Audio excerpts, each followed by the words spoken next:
Welcome to the Maverick Paradox podcast, where we explore what it is to be a maverick and discover effective modes of leadership. I am Judith Germain, and my mission is to propel the maverick mindset into a world where character and integrity will ultimately have a higher premium than personality and bureaucracy. So thank you for joining me on this journey. If you'd like to continue with me, then please subscribe to my podcast on iTunes, Stitcher, or one of the other popular podcast platforms. But today we have Jeff Tippett. Hi, Jeff. Hi, how are you? I'm very good, thank you. And you? I am well. It's a great day here in the States and loving life. Brilliant. Tell me a bit about you, Jeff. Absolutely. So, as I said, I'm from the United States. I live in Raleigh, North Carolina. I am a speaker on persuasive communications. I also am an author. I have one book out, a second book coming out. And in addition, I'm an entrepreneur. I founded Targeted Persuasion back in October of 2014. And we do public affairs and communications work. And we've worked with major brands like Airbnb, the National Restaurant Association, the League of Women Voters, and League of Conservation Voters, plus tons of political campaigns. That sounds really interesting. And I love the subject, persuasive communications. I always think that mavericks are amazing persuaders. Do you agree? 100%. I think that, in fact, my big, bold statement that I make when I speak, and it's also part of my book, and this is an audacious statement, but I'm prepared to back it up, and that is that we all live or die based upon our ability to persuade. Mm-hmm. I mean, think about it. We all have to persuade. If you're a CEO of a company and you need to move your company in a direction, this isn't the 50s where you can snap a whip and everybody just moves. You have to work with your people. You have to be able to persuade them. If you're in middle management, for example, you have people on top of you and people below you, you constantly have to persuade. If you're in sales or in charge of salespeople, or even if you just answer the phone for a company.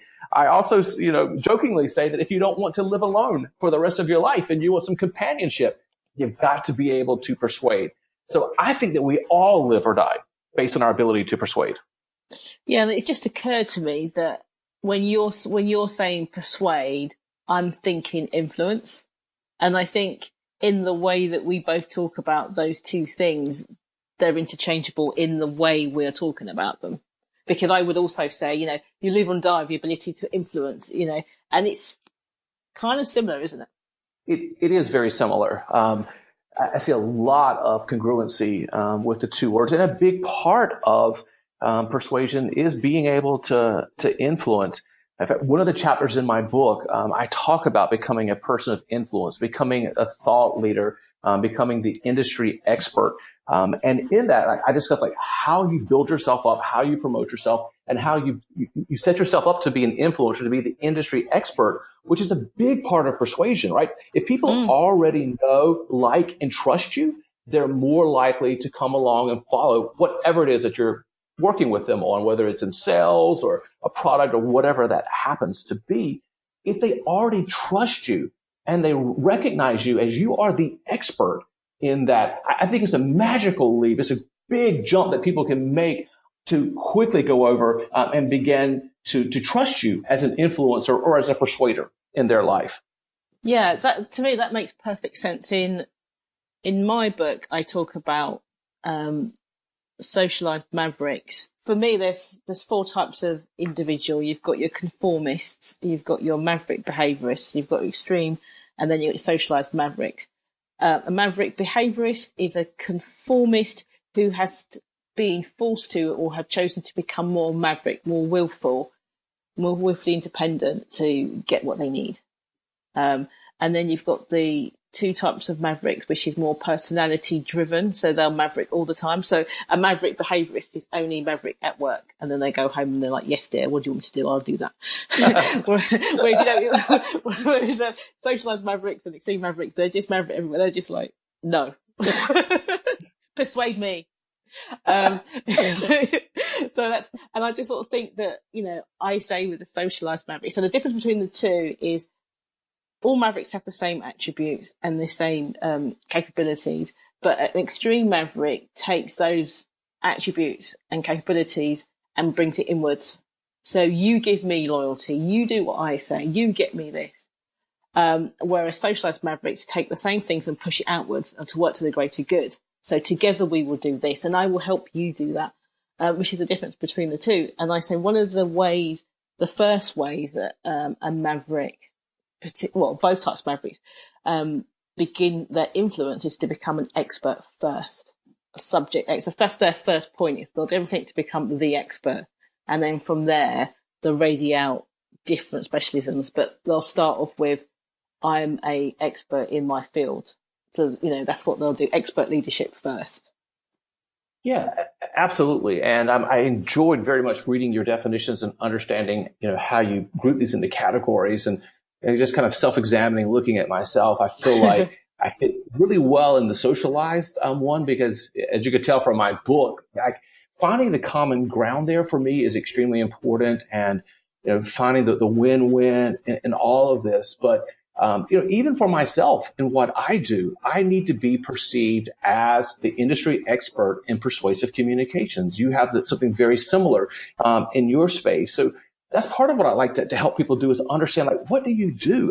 If you're not there yet, if you're in this space, but you're not quite there yet, how do you get there? How do you go from where you are to becoming recognized as an industry expert, an industry leader, a person of influence? And I think in today's world, especially with technology, it's a whole lot easier than what it was in the past. In the past, we had to depend a lot around mass media to get our name out there, to promote us. And that was great. It worked. But today, for Mavericks, I think it's a lot easier given the technology that we have because we don't need the mass, right? This is about being niche oriented, and we want to be known in a particular area. And technology enables us to create our content, the things that we're great at, and then find ways to identify that target market and then make that connection with the content. And we can do so much of this online in the digital space, just like I connected with you in the digital space, not face to face and very niche oriented. And I think that for your listeners, that's very easy and is obtainable for them to do. Yeah. One of the things I do when I talk to clients, funny enough, whether they're corporate clients or SME clients, is that it's about the tribe. So whereas before, people would come along and they would say, you need to niche, you need to niche, you need to niche. And I feel like now it's like, oh, that's so 1990s, it's because you think it's like we've niched so much. We've got one person in our niche, because there's so many people out there. There's this one person I can sell to, and if I can't find that one person, I'm never going to make money. Whereas now it's like, yes, you need a defined niche, but you need to call your tribe. It's like I stand in the Maverick and the leadership space, and you came to me, and even this small chat, I can see that we are similar and we are like-minded, and we believe very similar things. But if I wasn't standing in that space and saying, this is it, you would never have come to me. If I was stood up and said, I'm a leadership person, you would never be interested to talk to me. That's exactly right. And I think that what you and I have in common as well, as far as with our message and so forth, we have a very specialized message. I think people do need to be known in a particular area. So I can be known for persuasive communications, but my audience here is extremely broad. I just spoke for a nursing association. And a part of the persuasive communications for them was they needed the nurses to understand how to improve their bedside manner and working with patients. So, who would have guessed that? I was booked to go in and speak to a big group of lobbyists around persuasive communications. And think about it, lobbyists, they have to persuade elected officials, they have to persuade the public, their clients, they have all these people they have to persuade. So yes, my topic is very specialized in persuasive communications, but kind of like you're saying with the tribe, it's extremely broad for me because, again, I believe everyone lives or dies based upon their ability to persuade. So I can take the core message, but then take it out to larger audiences. So that's really good. And I'm really curious on how you persuade. So what's the methodology for persuasion, or do you not have one? And I lay a lot of this out in my book. And I think one of the things I like to begin with is to make sure that people understand the difference between manipulation and persuasion. Oh my gosh, it's just so funny because it's exactly what I say about extreme and socialized mavericks, whereas one will influence, the other one will manipulate. I think we must be siblings from with different mothers or something. We do have the same DNA. And often when I tell people I speak on persuasive communications, the response is back, oh, then you teach people how to manipulate. I'm like, You're right. no, No. that's exactly the opposite of what I do. But it's understandable. I get it, because oftentimes when they think they've been, trying to understand persuasion, they really have been taught tips and tools for manipulation, right? These quick little phrases we can say to make people do what we want them to do. So I do understand why people would think that and think that manipulation and persuasion are the same, but I think they're totally different. Encyclopedia.com defines manipulation as to control or influence a person unfairly or unscrupulously. In a case like that, we're just really looking out for our own good, right? Yep. What it is that we want out of that people. We look to control them. We look to exploit them, or we look to gerrymander them. And to me, when I hear that, that just sounds awful. That sounds horrible. Why would I want to do that? I think sometimes we default to that, because I do believe that manipulation can be easier. Like, it can be a faster approach. And, and I tell sales teams all the time, yes, if you're good, can you go in and manipulate and get a sale? Yeah, probably so. But if you manipulate, will you likely make them a lifetime customer? And the answer is emphatically no. No. Because sometimes we do things, right, just to get them off our backs, to get them done with.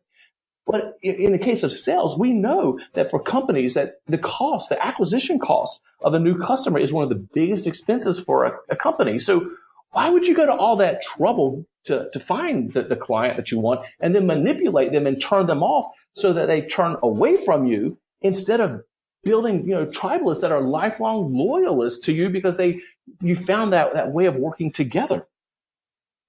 True. I totally agree. So you're saying your methodology, you go for influence and not manipulation. So how do I do that? Yeah, so one of the things that I begin with in my book is talking about messaging. A lot of times we don't understand how to message properly and how to craft a message that does influence and can stand on its own.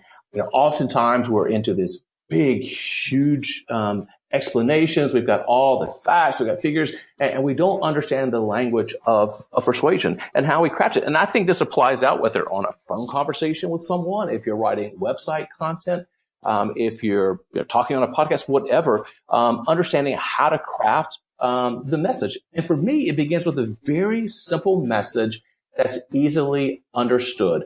I ran a recent campaign here with my firm that we called Free the Mimosa. And this was a campaign that moved alcohol sales on Sunday mornings here in our state from noon to 10 a.m., which allowed people to go to brunch with their family or friends and get a mimosa if they wanted on Sunday mornings, which, because of blue laws, was illegal here in our state. And with that, I had to craft very simple language. Anything around policy is extremely complicated, extremely complex. But we had to craft a very simple message there to help people understand what it was that we were trying to accomplish, but also why it mattered to them. So I was hired by the National Restaurant Association in Washington, D.C., which was fantastic. They had objectives for me, but I had to put my focus on the users, the people that could actually make this happen. So I focused all the language around their win and why this mattered to them, not why it mattered to me to complete this contract, but why it mattered to them. And I think of Zig Ziglar, who famously said that you'll get everything in life that you want if you help enough other people get what they want first. And sometimes I think we take that and we think we're doing things to help others, but really what we're doing is we're going back to what we talked about earlier, and we're manipulating, right? We realize, I need to pretend like I'm helping them to get what I want. But I think this is a real heart check and a real gut check as to why we're doing what we're doing. Are we really doing it? Are we really finding the win for the other person, or are we only focused on what we want? Yeah. Yeah. In fact, I recently received an email from someone. And I think this is a really good example to show the difference here. And this person was promoting some people that were coming in, some Washington D.C. power players. And his email to me said this. He said, Jeff, we're really trying to fill the room on this one. We've got some congressional staff that will be in attendance and some higher ups from D.C. in town. Do you think you can help us get some attendees? And I read that, and even though this person is a friend, keep in mind that popped in with 20 other emails at the same time. And I read that, and I thought, wow, that's just too much work. No, I'm not going to be able to do that. But then I began to sit and just ponder that email and think, well, what about this email just didn't jive with me? And I took a few minutes and just kind of rewrote this. And here's what I came up with. Jeff, we've got some congressional staff that will be in attendance and some higher ups from D.C. in town. And I know you are building your network of D.C. power players. The room is full, but I could add you and a couple of friends if you want to bring someone. Now that would have moved me because his goal was to fill the room, but he recognized my goal was to build my network, and he spoke to my goal and was willing to connect me with these people to help me reach my goal, and which at the same time he's reaching his goal. So I think that's like the sweet spot in this conversation. Yeah, and I think many people are suspicious because a lot of people don't think of the win-win. Like they learn it in like how to do sales or something, but they don't really do it. And so if you're somebody who's always looking for the win-win, the other person looks at you suspiciously because they don't believe it. Do you know what I mean? Yes. Yes, I agree 100%. And I think that's because we're so used to manipulation that when we do meet people that they really do care, and they're willing to help us. Sometimes we are taken back a little bit by that.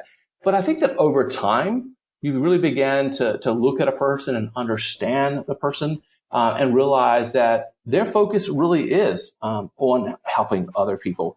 And when we find those types of people in our lives, it's perfect, to work together because they really are looking out for others' best interests. And when I speak, I encourage people when I get to this chapter and I talk about the section of helping others find their win, to really examine your own heart and your own motives.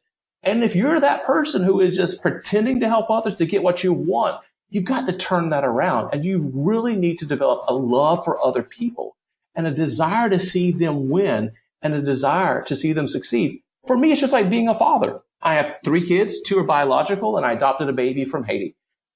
My love for my kids is to see them win, to see them succeed. I have one that's a freshman at college, just started this week in college, and seeing her step on that campus and be brave and go to the first class and complete her homework and seeing her win is huge to me. Mm-hmm. The daughter that I adopted from Haiti just got her first job. She filled out applications online, went through the interview process. She did it all by herself. And I took her to her interviews. But my desire is really to see her win. And I think by focusing on that, we win as a family and I win as a father. But my real focus here is making sure my kids get what it is they want in life. Yes, I agree. And I think when I talk about influence, part of it is the persuasion part of it, but it also is the reputation. And I think that people always want to negotiate cold. Whereas I think socialized mavericks make connections with people freely without wanting anything. And then when something does happen, it's like the connections are already there and you've already built a reputation that people can trust. So even if you're trying to do something that's a bit outlandish, I remember having to negotiate with a union that was well known to be very hard negotiations around pay. They were quite a hard union. And I remember going in to negotiate with them for the first time, even though we'd worked together on disciplinaries and all that kind of stuff. And I didn't think it was hard. It wasn't hard at all because I just went in and said, "What do you want?" And they said, "What do you mean?" I said, I don't really have time to just go back and forth. Tell me what you want. I'll tell you if it's doable. And they were like, but because they knew me, they were like, okay, we don't normally do this, but we trust you. And they just said, this is what we need. And I went, I can't do that, but I can do that. We can, and it wasn't as if I was manipulating. I was just being honest and saying, we could never go this way, but I understand you need the staff to feel that you for us on this. So I can go halfway. Yeah. But, but that's because you need this.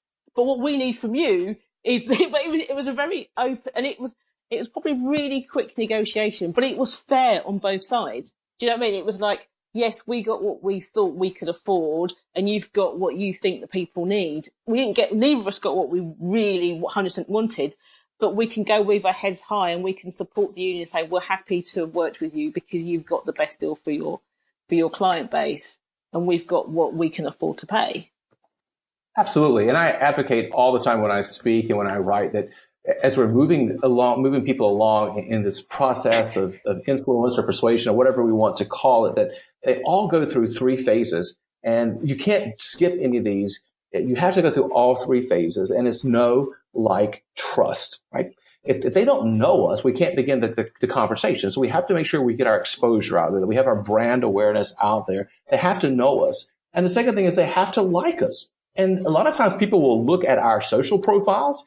They'll look at things we've been tweeting about or things that we've been posting in LinkedIn to understand, if they like us. And there are things that we can do before we even get to a conversation about sales to help them out or to help out like whatever their need is. And that does create the situation where they do like us, and there's a favorability there. And then finally is the trust. And just like you said, they trusted you because they knew you. And at that point, that's when we can really begin these great conversations. And, when I got the contract to run the Freedom Mimosa campaign, I actually got that contract because they knew me from the other side of the aisle. So I was working for Airbnb, and I was advocating for Airbnb within the state in which I live. And because they learned of my work there and they saw the work that I did, this group was affiliated with hospitality, which included lodging and restaurants. And even though we were on opposite sides of the aisle on the issue, and I often tell people we have no permanent friends, we have no permanent enemies.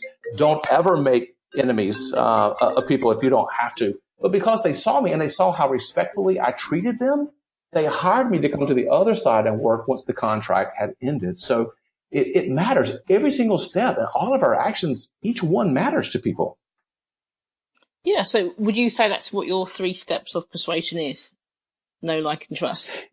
Know, like, and trust is a big part of it. I talk in the book too a lot about how to position your message and help people understand like what people respond to, like loss aversion versus prospect theory. We know that psychologically people are more concerned about things that they're going to lose versus things that they're going to gain. I talk a lot about emotion versus logic and how you understand like human emotion versus how people think.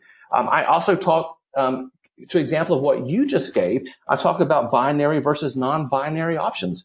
And oftentimes, we do it black and white when it could be gray. There could be multiple ways that it could move forward, just like you sitting down with the union and just kind of laying it all out there. I didn't hear you say it was just a binary. You were able to go through and figure out what they wanted, what you wanted, and figure out how to move that. So I talk too about, look for non-binary options in persuading and moving people forward. Yeah, I think that's fascinating, and I think it just seems so obvious. One of the things I thought though when you was talking was whether, and I don't know the answer, I'm just curious whether Mavericks or socialized Mavericks are more interested in what they can get. So like for example, I've never been really motivated what I might lose. I don't know if that's because my pain threshold is so high. I'm almost motivated by what I can achieve, what I can get. So that kind of like, I've never been, someone goes, oh, you could lose this. It'd be like, yeah, okay, but I guess it's because I think I'll still be okay. But what can I get? So I don't know if that's just me or other. I mean, what about you? Are you motivated by reward or fear of loss? Well, so that's a fascinating question, and it brings up another point that I discuss as well, is that there's not a singular path. This isn't linear. There is no silver bullets. If that were true, there would only be one book, and we would all read the one book, and that's exactly how you do it, right? It's not the case. And sometimes we think that there's like this little quick answer. There isn't. And that's why we do a lot of testing. We test messaging. We test different ways of reaching people to understand what really resonates. And while, yes, in general, people are moved by what they could lose. Their loss aversion moves them, which is why, like, if you look at political ads and political campaigns, you'll see those dark ads of what people are going to take away from you, the bad that's getting ready to happen to you. Only in the States. We don't have those adverts. We don't. We don't have those kind of. We don't have that attack the person adverts in the UK. Well, here that's huge. You've probably seen some examples. Yeah, I've of seen that. them. They're shocking. Shocking. So why do they do it? Because in general it works. But I do make sure we've discussed and help people understand. You need to understand your audience, though. Right? Yeah. So working with someone like you, for example, you are motivated by what you can get, not by what you can lose. So if we understand our audience and we, again, care about them and what works for them, then that's where we'll build our messaging. Right? That's a platform from which we will work, is what really matters to that person, not some, cookie cutter. Here's the one path. Here's the answer for you. It's not so. It's not so. That is true. And I'm still curious. So how are you motivated? So I am very much on what I can gain. The part of it. So like for me, like as an entrepreneur, I go through, as I'm looking at decisions that I'm making, I go through this quick SWOT test, and I just look at, okay, what's the best that can happen? What's the worst that can happen? Can I live with the worst to get the best that I want? I was like, hey, if I can live with that, fantastic. Because, for me, it's all about the unknown. In fact, I often tell people, like, I'm fascinated by going into a dark room, not going to a place that's totally lit. I want to go in and add the light, find the path, figure out how to move forward. That telling me, especially you tell me something can't be done, man, I'm all over it. Let's go make it happen then. But I am motivated by what can be and what I can create. So for me, it works that way. So if someone came to me, for example, with a messaging of, the aversion, if you don't sign up right now, then you're going to lose this opportunity. You've got, 19 minutes to make your decision. For me, I'm going to say, okay, see ya. I'm like, okay. All right. Appreciate it. Have a good day. Bye. Versus like the unknown world and what I could conquer and what could be and what I could create and the blank slate that's there. That's what wakes me up. I mean, writing a book, like the empty page and just thinking, I can fill this up with content in my head and content that over the last few years, I've worked with international clients to figure this stuff out. I can put that information there. But not only that, by putting this information there, I can help someone else reach their dream and reach their goal. Then that's what motivates me. So we're the same once again. Yeah, no, that's so scary. It's so scary because, like my book as well, I wrote it because so many people were saying you need to write it down, and that was like, okay, because if I believe that the world is broken and leadership is pretty much dire, the fact that we've been studying leadership for over 100 years and we haven't got much further, it's about time we do something about it. And I will be that person, which is quite funny. That sounds like a really great place to stop, Jeff. Thank you so much for coming on. Will you come back? Anytime. I have enjoyed talking with you. I feel like we're connected at the hip here. Somehow we have shared DNA. I'm convinced of that. So I would love to come back. Brilliant. Thank you. Thank you once again for tuning into the Maverick Paradox podcast. I hope you have enjoyed listening to my conversation with Jeff as much as I enjoyed having it. If you'd like to learn more about Mavericks and leadership, then please subscribe to my podcast on iTunes, Stitcher, or one of the other major podcast platforms. Alternatively, apply to join the Maverick Paradox exclusive Facebook group. And my website is maverickparadox.com. Find out how willful independence can ultimately change all our futures. Thanks again, and see you soon.